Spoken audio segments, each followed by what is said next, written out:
اقرار الحسن پر جان لیوا حملہ۔ کندھا تھا یہ تو ڈسپلیس ہوا، پسلی بھی ٹوٹی ہے، ساتھ ساتھ ہارٹ پہ بھی کرنٹ لگایا گیا تھا۔ Karachi intelligence bureau I B کے انسپیکٹر کی کرپشن بے نقاب کرنے پر ڈائریکٹر آئی بی آپے سے باہر ہو گئے۔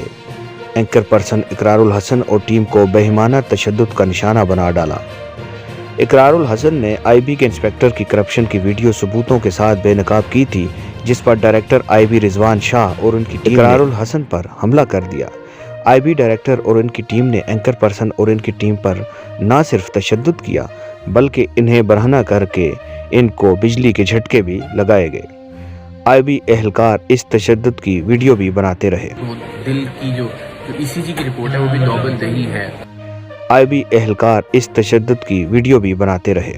تشدد کے باعث زخمی ہونے والے اقرار الحسن کو عباسی شہید ہسپتال منتقل کر دیا گیا ہے، جہاں ان کے سر میں کئی ٹانکے لگائے گئے ہیں۔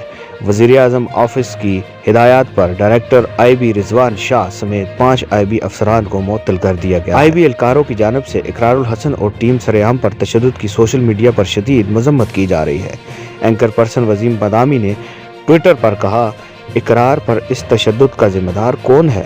جب عام آدمی کے مقابلے میں بااثر سمجھے جانے والے افراد کے ساتھ یہ سب ہوتا ہے تو عام آدمی کے ساتھ کیا نہیں ہوتا ہوگا؟ اینکر پرسن سلیم صافی نے لکھا، پاکستان اہل صحافت کے لیے جہنم بنتا جا رہا ہے۔ اقرار الحسن کو صحافتی ذمہ داریوں سے روکنا اور تشدد کا نشانہ بنانا قابل مذمت ہے۔ ذمہ داروں کے خلاف فوری کارروائی ہونی چاہیے۔